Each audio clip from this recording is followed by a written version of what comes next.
My name is Reza. Welcome to another episode of TSN, the Samovar Network. I know that for those of you watching, it's been a while since you've seen us. We apologize for taking a long hiatus, but hopefully we have come up with some great ideas that you'll like, and moving forward, we'll be talking about some really interesting topics, and you'll be able to tune in. But tonight, we're going to talk about cancel culture. It's something that has been on everybody's lips for a while now. I think Dave Chappelle has talked about it. After the Oscars, people were talking about it, especially in the Afghan community. And we have some really great panelists on this three-person panel that are going to talk sort of through the motions of cancel culture, but also what comes after. So without further delay, I want to introduce the panelists. Please introduce yourselves to the audience. Whichever one goes first. Diz, we'll go with you first. Hi, how's it going? I was trying to be polite. It's International Women's Day. I wanted Susan to go first. Yeah. That's right. Happy International Women's Day. Yeah. It's funny we're talking cancel culture on International Women's Day, huh? Yeah. But how's it going? I'm Dawood, aka Diz. I'm a podcaster, and then I do sales here in Southern California. You can catch my podcast. It's currently nerdy on iTunes. I'm looking forward to this call. Susan, if you'd like to introduce yourself. Sure. Hi, I'm Susan. I am a teacher and a therapist. I'm looking forward to this conversation, to this call. Yeah, I'm excited. Perfect. Awesome. And so just to lay a groundwork foundation for everybody watching, Susan, can you talk to us about a brief definition of what cancel culture is? Sure. So cancel culture, as far as I understand it to be at least, is just kind of calling a person or a thing, whether it's like a book or a movie or something like that, out for something that they're doing that is like shining a light, holding people accountable in some way for a behavior or something. And just kind of being like, hey, like we need to step away from this and not pay it any attention. Like we're walking away from this person or we're walking away from this thing because of just negativity around it. Okay, I hear that. And I think that when we go through that definition, it also necessitates that we sort of admit that we are bringing our own personal baggage, right, to this conversation, as we do with most other conversations. But I think that it's really important to point that out here today for the audience, that this panel is not trying to like wag fingers at anybody or lecture anybody. We've all probably been canceled at some point in our lives. We've all probably done things that deserved canceling, may not have deserved canceling, and bringing that baggage to this conversation, potentially unpacking it, I think is important to state right off the bat, so that hopefully folks don't feel like there's this like professorial tone. We're not trying to lecture at a chalkboard here. So thank you, Susan, for that definition. And I wanted to see if that definition of accountability holds true with some really like kind of popular things that have been happening that are like on the Twitter versus Lips, etc., like Skateistan, right? So Skateistan won an Oscar. It's a movie about a skateboarding school in Afghanistan, and two white women went on the stage to accept the Oscars. And when you look on the IMDb page, the only Afghan participation was from the girls at the school. And so, Susan, how does the accountability definition of cancel culture sort of fit with something like Skateistan or Rock the Kasbah, which was the Tina Fey movie that was set in Afghanistan? Yeah, I think that's a great question. And I feel like there's so much like conversation around that, and everyone has their opinion. Like you said, I think it's important to kind of note that, but I think that a lot of people are talking a lot about representation at that when it comes to those two specific movies. It's just kind of like, all right, these were both directed and produced, and everything was done by white people, and it's about Afghans. So I think that it was kind of like, hey, like we shouldn't support this. We shouldn't endorse these movies because they're about us, but they're not by us. And so which is very understandable, but I feel like, I mean, I think there are a lot of perspectives when it comes to those kind of things. Because do we want that light to be shone on us? Like, yeah, our culture is amazing. People should see it, but through whose eyes, through whose lens? You know, it's funny. When I was a kid, oh yeah, by the way, the movie Rock the Casbah was with Bill Murray. Yes, thank you. Yeah, Tina Fey was Whiskey Tango Foxtrot. Thank you. Yeah. But when I was a kid, anytime I saw Afghanistan on TV or even like the mention of Afghanistan, like I was just happy to see it, right? Because I didn't know any better. So like even in like the movie Iron Man, where like Tony Stark gets kidnapped by Afghans and like then he makes the damn Iron Man like suit. Spoiler alert for anyone who hasn't watched Iron Man in 2007. But like I thought it was cool to just see like, oh, look, they have Afghanistan on a movie, right? Or in a movie. And like now that I've gotten older, it's like, do I really want to see Afghanistan as like a place full of like warlords and like terrorists? And even a lot of Afghan actors, a lot of their roles that they get is like terrorist number 2 and whatever like new movie that Mark Wahlberg is shooting in Afghanistan. So it's kind of tough because it's a representation thing, but also, as Afghans, like, how do we show them that, like, this isn't okay? So I think a way that we do that is by actually speaking out about it, right? Like, demanding that, like, we get put on the, on the screens. And, like, so it's like we have to demand that we get put on the screen and that we're put in the writing room and, just find out different ways that we could be involved behind the scenes. Yeah, that's a really, really good point. I guess like in tying it to cancel culture though, like that, I feel like that's a little different. That's like call out. Like you want to call them out and be like, hey, like put us in this room and like let us be a part of this conversation. And I feel like what like my understanding of cancel culture, at least, to like just turn your back and like ignore them, I feel like it takes away from having the opportunity to like create discourse, to have that conversation. I feel like when they're just met with animosity and kind of that like, hey, we're done with you. Like that wasn't right. That wasn't cool. We want nothing to do with you. The Afghans don't watch this. Then I feel like it takes away from opening up that discourse and having those conversations. I think it's important for people to know like, hey, this offended us because of this, for this specific reason. And I'm going to watch your movie. I'm going to point out every piece of it that like doesn't represent me and the parts that do. I just feel like cancel culture sometimes can be a little aggressive. And it obviously like it's situation based, but I think to kind of say like, hey, don't watch this or don't engage in this takes away from me to talk about it or to like become educated on some level about it.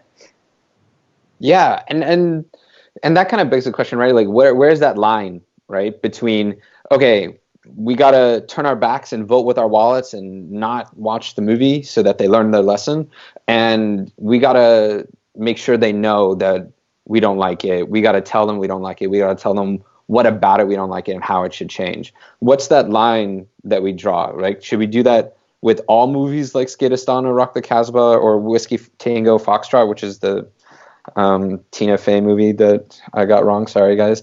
Or like, you know, do we do it only with Rock the Casbah and not Skidistan? Like, where do we draw that line? Who gets to draw that line, I think is the question. I mean, I think we do, right? As like the consumer, we have to draw that line because they're telling our stories, right? And if we're paying them to tell our stories, then what do we expect to happen? Yeah, I mean, and so yeah, we have to do it, right? We, like the collective we, whatever that means, right? So like what are the standards we're using to sort of like judge that, okay, this is what we're going to talk to the producer of the movie about, and this is what we're going to vote with our wallet with? Like, what are the markers that we're using for that, I think is what I'm trying to get at. I feel like it's very emotion based from what I've kind of noticed, like online and like just through hearing conversations about it. I think that some people feel very connected and passionate about certain things when they watch it, and if they like feel like, hey, this is like emotionally making me feel a specific way, and then reacting on that emotion. And then I do think that there's obviously like there's plenty of people who I think organize logically, have discussions about this and still come out and do that. But I do feel like sometimes that line feels very emotion based, which is scary, because then it's like anyone can decide like, hey, my like line is right here, mine's right here. So is there like a correct one? Like who gets to decide that, like you said? And I think it's just very opinion based and in some cases emotion based. Yeah, no, I agree with you, and I think that's sort of the point of this call, right? Is to like name that like a lot of cancel culture is really where we draw these lines is emotion based, and just try to dive more into that. And so I'm gonna tack away from big productions like Skateistan, Rock the Casbah, etc., and try to talk about more personal instances of canceling. And I think that these more personal instances of canceling happening within our diaspora community, especially with men who are a big deal in our community, like the director of Talif, for example, right? I know that he's not Afghan, but a lot of Afghans love that organization. So talking about lines again, where do we draw that line between trying to teach or redeem somebody versus canceling them outright altogether? So it's kind of similar to where we're drawing that line for producers of Hollywood movies. But I think sort of piggybacking off of what you said about emotions and having things be emotionally charged, where do we draw that line?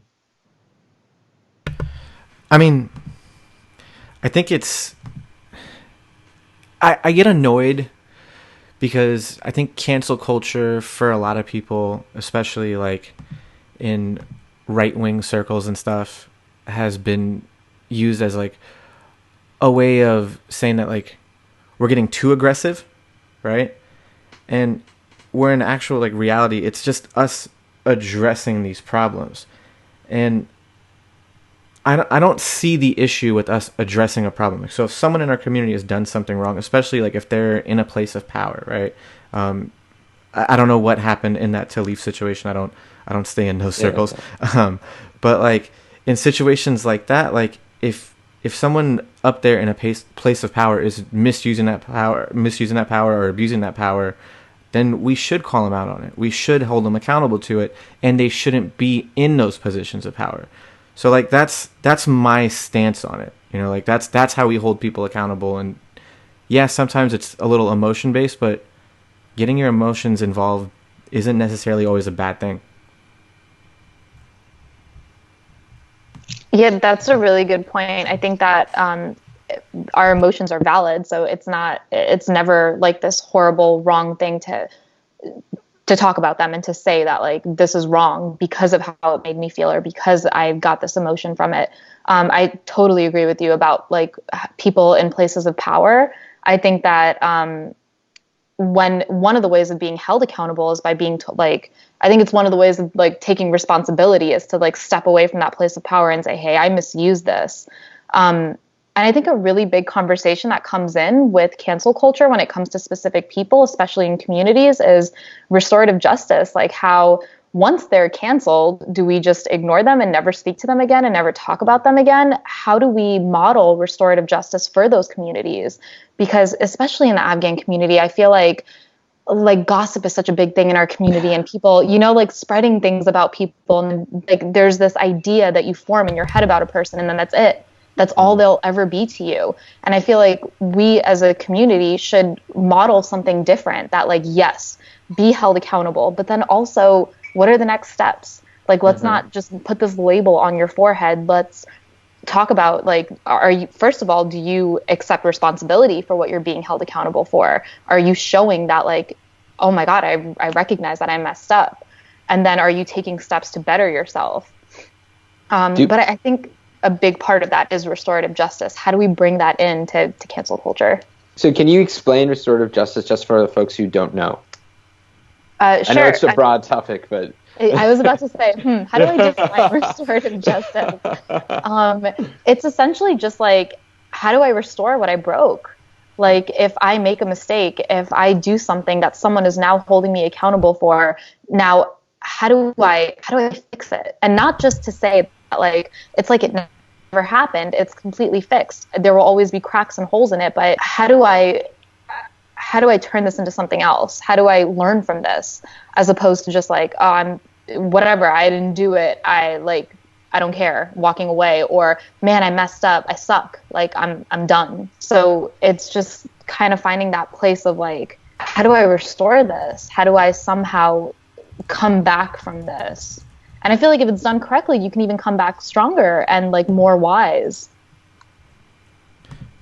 Yeah, that's the thing, right? Like, we talk about restorative justice, and I think there is a place for restorative justice in our community. I haven't seen it yet, right? Because I think it's still new, right? This whole idea of cancel culture and holding people accountable, at least in our community, because as our community is getting bigger, we're getting smaller at the same time because of the internet and things like conferences and like soccer tournaments and all that stuff. We're starting to get to know each other a little bit better, so it is becoming a little bit smaller. So we haven't really had to deal with things where we've had to cancel people in the past. But I think a big thing is like, where do the victims lie in this, right? Because that's, if something happened to them, they should actually have a say, and at least like, if we should let this person back into our community, or if like, hey, this guy did something too messed up and we probably shouldn't have him back here. So I think when it comes to restorative justice, we need to focus on the victim's role in the restorative justice and if they're okay with everything. Yeah, so I've actually had the opportunity to participate in some restorative justice sessions here in New Hampshire. And the way that was structured was the person who committed the petty crime, so high schoolers egging a cop car, or somebody got into a fight with, like, some parent got into a fight with a principal at their school, at their daughter's school, and like a physical altercation. So that guy came in for like restorative justice. So it wasn't like big, huge crimes, but one of the ways that we go about it is we have a group of community members. They're all sitting in a circle. The person who committed the petty crime is sort of, at the top of the circle. We also invite the person who was hurt by this person's crime.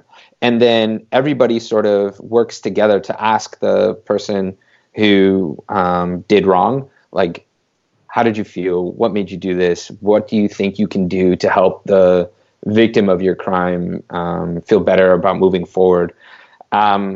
And there are multiple sessions that are involved. And that's like this kind of mixture of like public and private, right? It's private in that not everybody is invited. Just people who have gone through restorative justice training are invited to do this. But it's public in that members of the community are invited to go through restorative justice training and go to these sessions. So where do we have this restorative justice in our diaspora community, right? Like, do we do it in these kind of public-private ways that they do it here up in the Upper Valley of New Hampshire, or do we do it only through DMs online? Like, how do we negotiate our spread outness, I think, is what I'm trying to ask. Yeah, I mean, again, that's a really good question.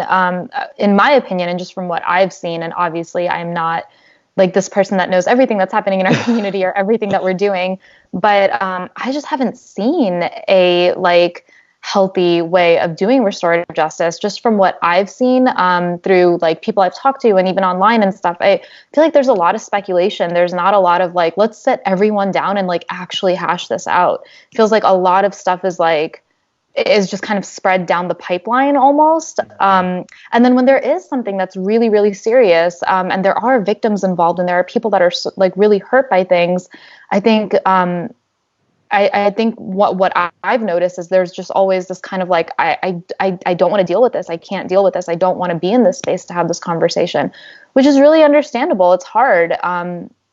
I feel like there's just so much to unpack in this conversation, because there's scales of like what kind of victim, like, is this someone who feels like there are so many different levels of being harassed or being attacked, or like if you're physically attacked versus if someone like said something about you or whatever it is. But again, your response to it is your own, and everyone is entitled to have their own response. But I think the fact that we haven't really modeled restorative justice in our community, people jump to the whole like, I just don't want to deal with this, or I don't want to be in this conversation, because they've never really seen a healthy way of having it. And it is about perspective. It is about intent, listening to other people's perspectives, listening to other people's intentions, because sometimes we might find that it's not what we thought it was. And sometimes it is. And it's important to then be able to like face that person and be like, this is not cool. Like I said, there's just so much to unpack, and I don't want to say anything that I feel like is belittling like any kind of experience, because everyone is entitled to like how they take something in, how they experience something. But I do feel like sometimes we jump to things because nothing else has really been modeled properly for us. We don't put ourselves in a place where we can have these conversations because we've never really seen them. So we just kind of assume that there's no productive way to have this. I don't want to talk to this person. I don't want to be in a space with this person. And I just wonder what it would look like if that did exist in our community, if people would be more, I don't know, like willing to have those conversations, be in those circles. Those hard conversations, yeah. Yes. Well, I think the thing is like, you mentioned it, like bringing up the private versus the public, right? So I think people expect someone in our community who's like known, or like if something happens in our community, we expect like a public apology or like public shaming. And I don't think that's necessarily necessary, right? Like if someone did something that they're not proud of and then have now been doing the work to make themselves feel better, as long as like they're working on themselves, they're talking about it with the people that they may have harmed, if the people that they have harmed are okay with talking to them about it, I think that should be enough, right? I think we have this idea of like where we kind of like want to see the spectacle of it all, right? And I don't know if that's helpful as a community. Like I do think sometimes when we all gang up on someone and we don't give them the shot to then redeem themselves, that could be an issue. Like I think the initial is great, right? Like, hey, like you did something wrong, like you need to fix your behavior. That's great. But then having like a spectacle of it all and like calling your khala and like your grandma and telling them like, hey, did you hear about this, and this, like the telephone chain. Yeah, that's the problem, right? Like that's not how we're going to get better as a community. So that's just something I wanted to say about like the private and the public on there. Yeah, that's a really, really good point, Diz. One thing I do want to mention too as well, though, is that we talked about like people in power before. And I feel like if there is someone that holds power in this community, like not to say like, oh, they should be publicly shamed, but I do think it's important for, I don't know how to word this properly, like not to say like, oh, they should be shamed in public, but I do think there should be kind of almost like a public like accountability, so that people like recognize like, hey, the last time I heard about this person or saw this person, they were doing this. I didn't think that was cool. Oh, they are being called out for it. So I obviously for like smaller situations and things like that, or things that aren't in the public eye, like, yes, it's private, and especially if that person wants to work towards bettering themselves. But when you're in a place of power where people are looking up to you, watching you, like actually knowing like what's happening, I do think it's important for them to see that like this person is being held accountable.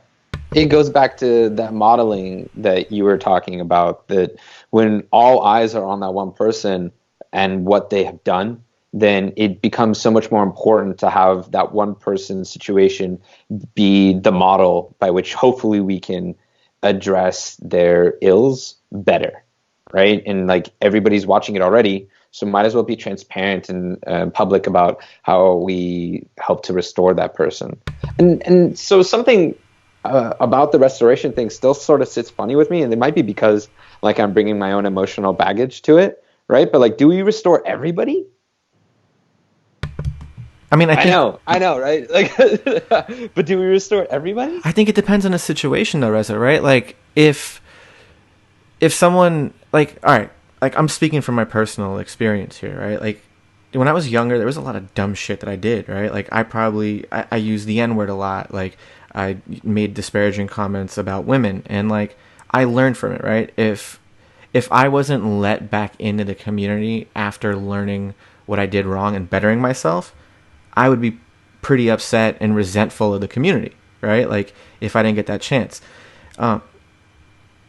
There's some cases where no, like, people shouldn't be let back in the community. Like, if it's a case of sexual assault or rape or, like, things like that, like, no, we don't have room in our community for people like that, right? Like, can you work on yourself to get better afterwards? I don't know, right? Like, it's like if I saw someone get out of jail for that, right, like a few years down the line, like, did they pay their debt to society? Yeah, but did I still want them to be around the community? Like, I don't know. Like, I don't know if that's, like, wrong of me to say that, but it's just, just kind of how I feel about it. But, like, if it's something that you can work on and you didn't cause, like, a lasting effect on someone, I do think that, like, you should be able to come back into the community. Yeah, I mean, that's a really important thing to bring up. I think this is where it really matters what happened and what it was, because if it is something like sexual assault or like rape or something like that, I think it really depends on the victims. If that victim is still in the community, like, to have that person back in the community could have such a harmful impact on that victim. And does that mean that if that person is, like, seeking therapy, and if that person is doing everything they can to try to restore themselves, and I'm just, if they're trying to restore themselves on some level, should they be completely shunned from the community? I think that obviously it's, like, situation based, but if there are some people that are still willing to be there and to, like, help this person, in some way jump over this hump or something like that, but you have to pay attention to the victim. Like, am I harming people by letting this person back into the same space as the person that they harmed? Like, can they come to things where that person isn't there? I think it's just really important to think about the victim in those cases. We don't have to shun this person entirely if they really recognize their wrongdoing and want to better themselves. But that's part of restoring yourself, is recognizing, like, I really impacted this person in such a negative way, and I need to realize that I shouldn't be allowed to be near this person. So I mean, obviously it's, like, different levels, like we've been saying throughout this whole conversation, but I think once it gets to that point, it's about what the victim is comfortable with.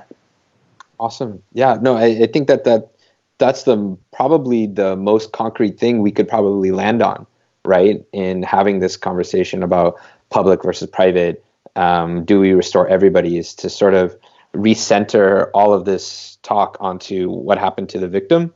And the other thing that, like, sort of caught my mind's eye when we were talking was the gradations between abuses of power, right? So Diz brought up that when he was younger, and I'm sorry to mention it again, Diz brought up that when he was younger, he would use the N-word, and that is an abuse of power, right? There's a certain privilege that comes with being non-black in this country, and then to use something that has been used against black people, that's one abuse of power. And then there's the other abuse of power that I think is most often in the news when it comes to canceling, which is sort of in the realm of sexual assault and rape. And I was wondering, when we talk about these gradations, do you think that we as a diaspora community treat these different versions of abuses of power differently? And is that healthy?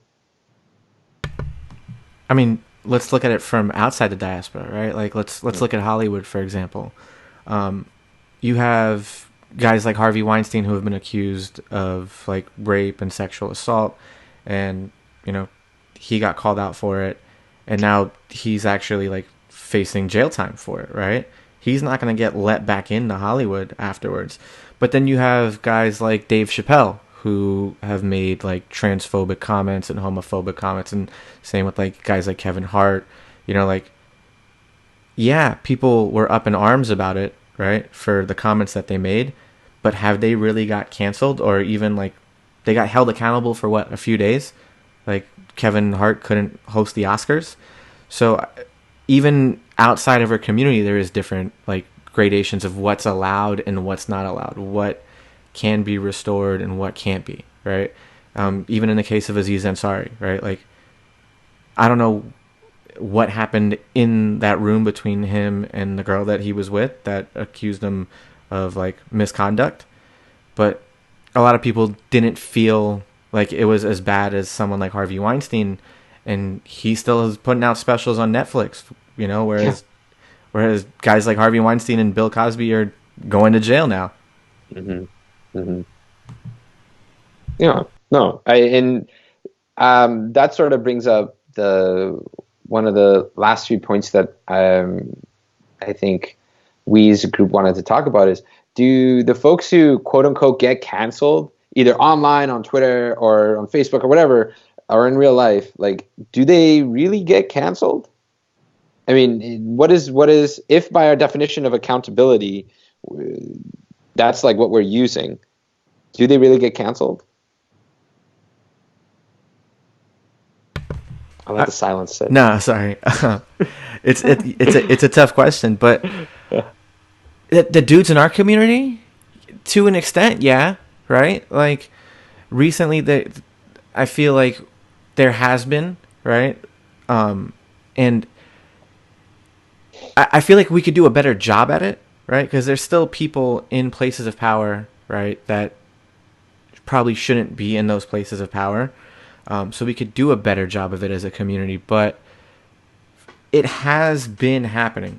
How good has it been? I can't speak to that, but I can say that I have seen it, like within our community. So it's certain people just aren't coming to different places, right? Like they're not showing up at different events, or they're not being welcomed around like their group of friends. So we are, to an extent, holding people accountable in our community. Mm-hmm. Yeah. Yeah, I agree with that. I do feel like accountability is real. I think that people are like in some cases being called out. I think that I think there's always like two sides to it, where some people are like, yeah, that person deserved that, and then there's other people that are like, that's messed up. And so it's still, I feel like, I don't know if it works. I don't know if I think cancel culture actually works. Sometimes I feel like it does a lot of things. I think sometimes it offends people. I think sometimes it scares people. I think which it should. Like, you should be held accountable, and you should be scared to do the wrong thing or like to hurt someone. But I think that it also sometimes like puts people on this like spectrum where they're like, oh, you're just trying to call people out. You're just trying to cancel everyone. And then are they taking it less seriously? Are they starting to be like, oh, it's not actually that big of a deal?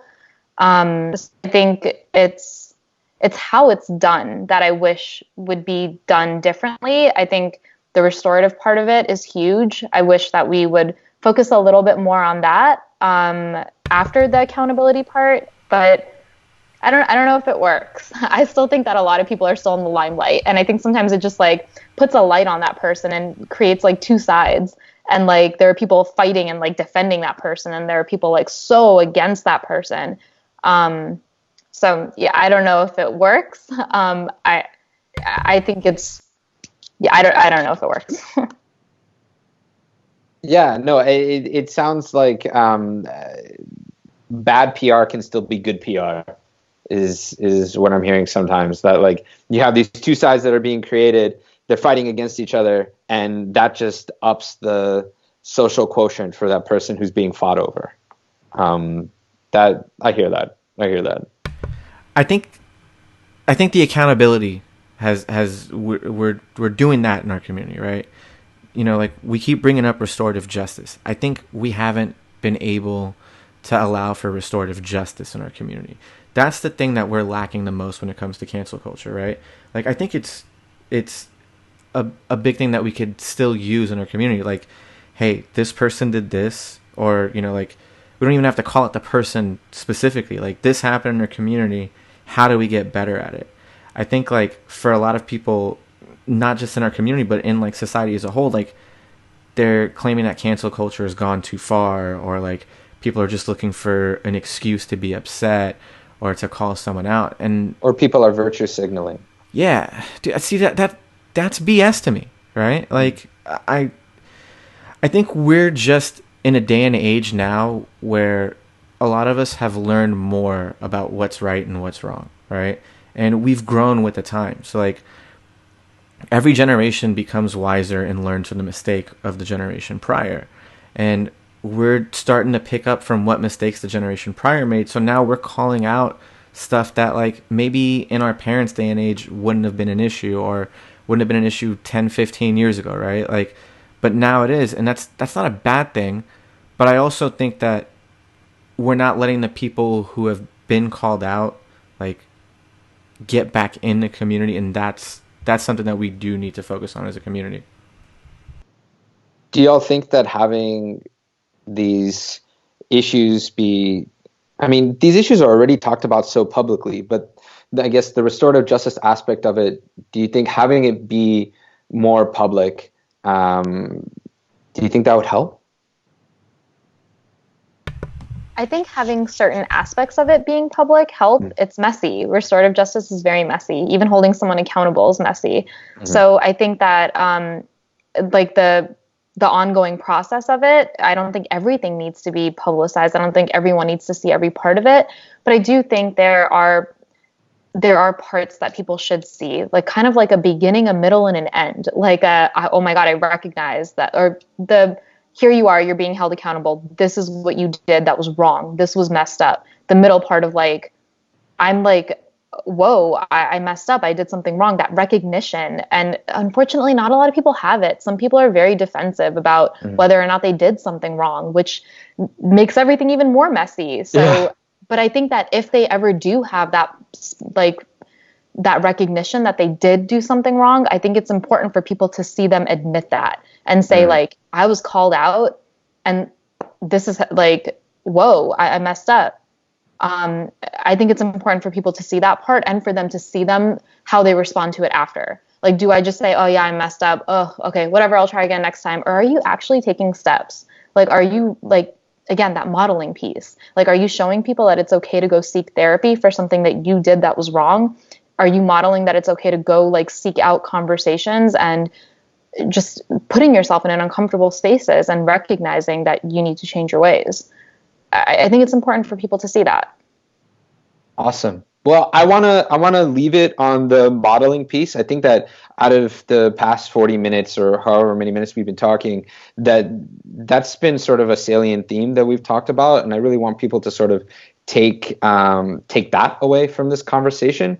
And this is a question for both of you as we head out. What are some resources on restorative justice, or what are some ways in which you've seen this kind of stuff modeled? Maybe it's examples within the diaspora, maybe it's examples outside of the diaspora that you think give you hope, and that you think the audience will take hope from too. I can start. Okay, Diz, you got it. Yeah, okay. No, man.